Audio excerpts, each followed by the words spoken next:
Welcome back to Death Row Diaries, where we take a look inside the cases of those sentenced to death, the crimes that put them there, the victims whose lives were taken, and the stories that continue long after the courtroom doors close.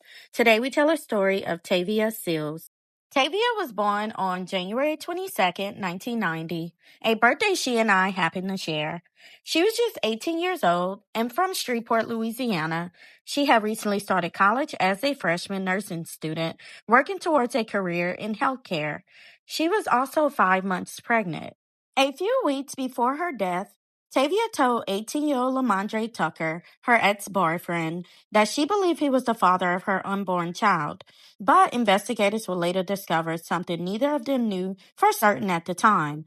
Lamondre was not the biological father of Tavia's unborn baby, and prosecutors would later argue that Tavia's pregnancy played an important role in Lamondre's motive.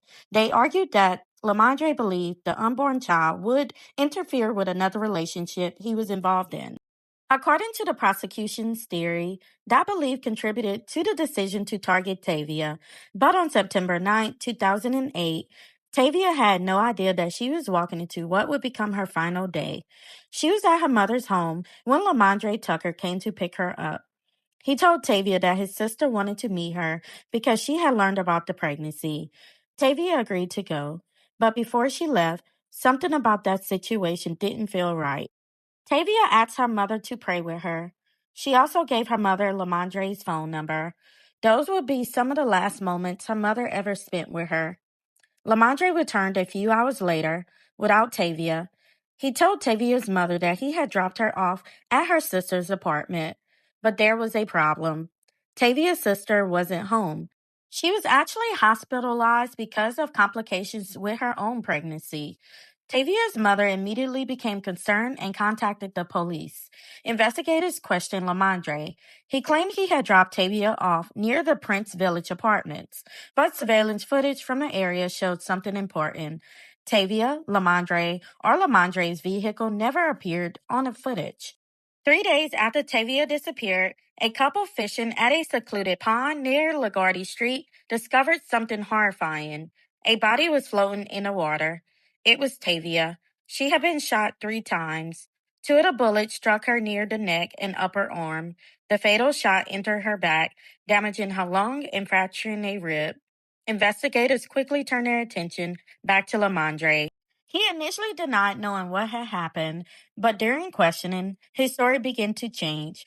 First, he claimed that he had taken Tavia to the pond and found a gun inside a tackle box. He said the gun accidentally discharged, but eventually Lamondre abandoned that story. He admitted that he had obtained a gun from a man named Marcus Taylor. Lamondre claimed Marcus accompanied him and Tavia to the pond. According to Lamondre's later account, he offered to teach Tavia how to shoot. He claimed the gun accidentally discharged twice. Tavia was shot and fell to the ground, but instead of calling for help, Lamondre admitted that he pushed Tavia into the pond, and then came the part investigators found especially disturbing. Lamondre admitted that he shot Tavia a third time, deliberately, to make sure she was dead. Lamondre then allegedly used a branch to push her father into the water. Prosecutors believe there was more to the story than an accidental shooting. Witnesses testified that Lamondre had been angry about Tavia's pregnancy. One friend told investigators that Lamondre had expressed a desire to hurt Tavia badly enough to cause a miscarriage. Another witness said Lamondre had asked him to create a false story about where Tavia had been dropped off, and a woman living near the pond reported hearing a young woman screaming. She said she recognized Lamondre's voice, trying to calm her. Then she heard 2 gunshots, followed by a third. There was another heartbreaking detail. DNA tests showed that Lamondre was not the father of Tavia's unborn child. The fetus was approximately 19 weeks old. Experts testified that the baby was healthy, and had the pregnancy continued normally, Tavia was expected to give birth to a healthy child. But neither Tavia nor her baby would get that chance. In November of 2008, a grand jury indicted Lamondre Tucker for first-degree murder. His trial eventually took place in 2011. The jury found him guilty as charged. The case then moved into the penalty phase. The prosecution presented aggravating circumstances, including that Lamondre was engaged in the perpetration or attempted perpetration of second-degree kidnapping and that he knowingly created a risk of death or grave bodily harm to more than one person. On June 7, 2011, Lamondre was formally sentenced to death, but the case didn't end there. During jury selection, Lamondre recognized a prospective juror named Letitia Griffin, someone he and his mother knew. Letitia had initially testified that she was opposed to the death penalty. Prosecutors later discovered that Lamondre and his mother, Alicia Tucker, had contacted Letitia in an attempt to influence her testimony and get her onto the jury. Their jail calls had been recorded. Letitia eventually admitted that she had lied during questioning and changed her story. After Lamondre was sentenced to death, his mother was arrested and charged with conspiracy to tamper with a juror.